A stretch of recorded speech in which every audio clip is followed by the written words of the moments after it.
திமுக அரசுடைய திட்டங்களால் முதல்வர் திரு ஸ்டாலினுடைய இமேஜ் உயர்ந்திருக்கு அப்படின்னு நீங்கள் சொன்னீங்க. அப்புறம் பாஜக எதிர்ப்பு, திரு மோடி எதிர்ப்பு அப்படிங்கிறது 26லையும் களத்தில் இருக்கும், அதுவும் பேசப்பட்டது. திமுக கூட்டணி வேண்டான்னு வெளியில் வந்தால் சேருவதற்கு நம்பகமான ஆள் இல்லை. இதெல்லாம் பாசிட்டிவான சைடுனா, திரு மணி குறிப்பிட்டது மாதிரி சீனியர் ஜூனியர் வேர்சஸ் அந்த பிரச்சனை இருக்கா கட்சிக்குள்ள? திரு உதயநிதி ஆட்சி பொறுப்பையோ இல்லை கட்சி பொறுப்பையோ இன்னும் முக்கியமான ரோல் எடுத்து ப்ளே பண்ணும்போது இந்த முரண்பாடுகள் 2026 தேர்தலில் வெளிப்பட வாய்ப்பு இருக்கா? அது ஒரு பெரிய செட்பேக்காக திமுகவுக்கு மாறுமா?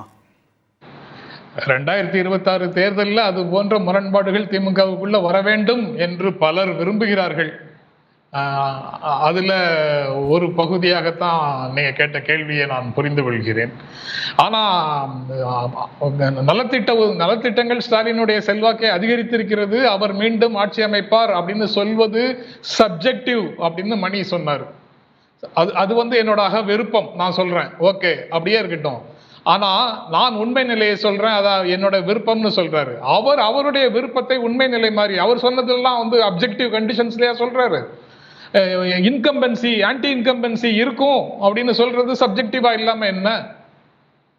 அவர் சொன்னா அதை சப்ஜெக்டிவ் இல்ல, அது அப்ஜெக்டிவ் கண்டிஷன் சொல்றாரு. இன்னொருத்தர் சொல்றது மட்டும் சப்ஜெக்டிவ்னு சொல்றாரு. அது எப்படி? சில போதாமைகளை கூட்டணி கட்சிகளே கூட தானே வெளிப்படுத்துறாங்க. மக்கள் போராட்டம் நடத்துறாங்க, ஆசிரியர்கள் போராட்டம் இருக்கு, மருத்துவர்கள் போராட்டம் இருக்கு, அங்கொன்றும் இங்கொன்றுமாக ஓய்வூதியம் தொடர்பான பிரச்சனைகள் இருக்கு. அது எதுவுமே இல்லைன்னு சொல்லிட முடியாது இல்லையா? அந்த அதிருப்திகள் இருக்கு. வெளிப்படையாக போராட்டங்கள் இருக்கு, போராட்டங்களே இல்லாமல் கருத்துக்கள் பகிர்வுகள் இருக்கு. இது எல்லாமே ஒரு அரசு நிர்வாகத்துல எழக்கூடிய சிறு சிறு வேறுபாடுகள், அவ்வளவுதான். திராவிட முன்னேற்ற இன்றைய தேதியில திராவிட முன்னேற்ற கழகத்திற்கு எதிராக அதிருப்தி இருக்குது, எதிர்ப்பு இருக்குது அப்படின்னு சொல்வது எல்லாமே இல்லாத ஒன்றை உருவாக்குவதற்கான ஒரு நேரேட்டிவ் செட் பண்ற பணியில் தங்களுடைய திருப்பணியை செய்பவர்கள் சொல்லக்கூடிய விஷயங்கள் தான் அது. அது போக மாற்றம் ஒன்றே மாறாதது அப்படின்னு முதலமைச்சர் சொன்னது ஒரு குறிப்பிட்ட கேள்விக்கான பதில். அதை தங்களுடைய வசதிக்கு வளைச்சு வேற ஒரு விஷயத்துக்கு பொருத்திட்டு போறது தான் சரியாங்கிற கேள்வி அதுல தான் வருது.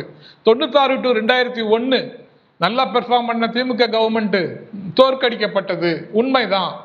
பொலிட்டிக்கல் ஃப்ரண்டா வச்சிருந்தாரு அப்ப திமுக தலைவர். அவர் சாதிக்கும் கூட்டணி அப்படின்னு ஒரு சாதி கூட்டணியை வச்சிருந்தாருன்னு சார்ஜ் இருக்கு. பொலிட்டிக்கல் ஃப்ரண்ட் அதிமுக கூட இருந்தது, அதிமுக இருந்தது, காங்கிரஸ் இருந்தது, தமிழ் மாநில காங்கிரஸ் இருந்தது, இடதுசாரிகள் இருந்தாங்க, பாமக இருந்துச்சு, இவ்வளவும் அங்க இருந்தது.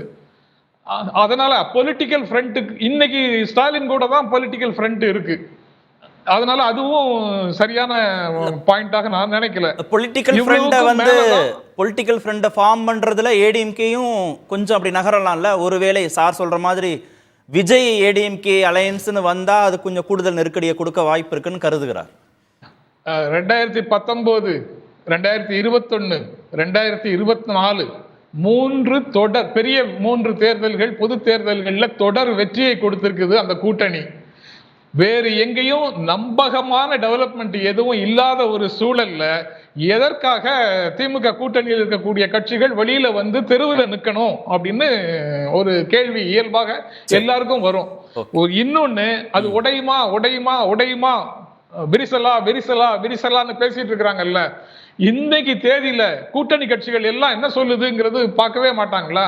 இவங்க விருப்பத்தையே தான் திரும்ப திரும்ப சொல்லிட்டு இருப்பாங்களா? இப்போ வன்னியரசு என்ன சொன்னாரு? கூட்டணி தொடரும், எங்களுக்கு ஆல் இந்தியா கோல் முக்கியம் இப்ப வன்னியரசு சொன்னாரு. திருமாவளவன் திமுக கூட்டணியிலிருந்து விசிகாவை பிரிக்க பார்க்கிறார்கள், நடக்காதுன்னு திருமாவளவன் சொன்னாரு. செல்வ பெருந்தகை திமுக தலைமை சொல்வதற்கு முக்கியத்துவம் கொடுப்போம் அப்படின்னு இப்ப சொல்லியிருக்கிறாரு. அதுக்கப்புறம் பாஜக எதிர்ப்பை திமுக முன்னெடுக்கும் வரை கம்யூனிஸ்டுகள் திமுகவோடு தான் இருப்போம்னு அவங்க சொல்றாங்க. இவங்க அவ்வளவு பேர் ஸ்டேட்மெண்ட்டையும் தூக்கி குப்பையில போட்டுட்டு தங்களுடைய விருப்பத்தை மட்டுமே வெளிப்படுத்தி கொண்டிருக்கிறார்கள். திமுக கூட்டணி உடையும் உடையும் உடையும்னு. எப்ப உடையும்? பாஜகவையும் பாமகவையும் அந்த கூட்டணிக்குள்ள கொண்டு இப்ப இருக்கிறவங்க எல்லாம் போனால் போகட்டும் போடா அப்படின்னு சொல்லி ஒரு முடிவை திமுக எடுத்தால் மட்டும்தான் அந்த மாதிரி சிக்கலே வரும். அப்படி ஒரு சிக்கல் வருவதற்கு வாய்ப்பே கிடையாது. திமுக அந்த மாதிரி ஒரு நிலையை எடுக்காது. ஓகே ஓகே திரு மணி, திமுகவை விட்டு விலக வேண்டிய கட்டாயம் நிர்பந்தம் கூட்டணி கட்சிகளுக்கும் இல்லை. பாமகவையும் பாஜகவையும் அகாமடேட் பண்ண வேண்டிய தேவையும் திமுகவுக்கு வராத போது 26லையும் இந்த கூட்டணி இன்டாக்டா இருக்கும் அப்படின்னு நம்புறாரு. இல்லை இப்போ பாமக உள்ள வந்ததுன்னா விசிக வெளியில் போய்டும், அதை செய்ய மாட்டாங்க. பிஜேபியோட நேரடியாக போக மாட்டாங்க. பட் திரும்பவும் சொல்கிறேன், நான் 5 வருஷம் பொறுத்து ஆன்டி இன்கம்பன்சி இருக்குன்றது சப்ஜெக்டிவ் இல்லை, மினிமம் காமன் சென்ஸ். அது இல்லாமல் நம்ம பேச முடியாது. That's a minimum common sense. Any government will go unpopular day by day. நான் என் கவர்மெண்ட்டை ஒரு பர்டிகுலர் கவர்மெண்ட்டை நான் டிஃபெண்ட் பண்ணுறது முடிவு பண்ணிட்டேன்னா எனக்கு வேறு எந்த செய்திகளும் காதில் விழவே வேணாம். கண்ணு காது மூக்கு எல்லாத்தையும் நான் முடிப்பேன். போதாமைகள் இருக்குங்கிறத நான் சொல்ல வருது என்னன்னா, ஆன்டி இன்கம்பன்சி இருக்காது, அது சப்ஜெக்டிவ்னு சொல்றது ரொம்ப தவறான ஒரு பார்வை. அது அது அது வந்து இயற்கைக்கே விரோதமானது. There will be anti incumbency. Anyway எல்லாமே சப்ஜெக்டிவ் தான். எலெக்ஷன் ரிசல்ட் 26ல் வரும்போது தான் எது அப்ஜெக்டிவ்னு தெரியும். அது வரைக்கும் நான் சொல்றது அவருக்கு சப்ஜெக்டிவ், அவர் சொல்றது எனக்கு சப்ஜெக்டிவ்.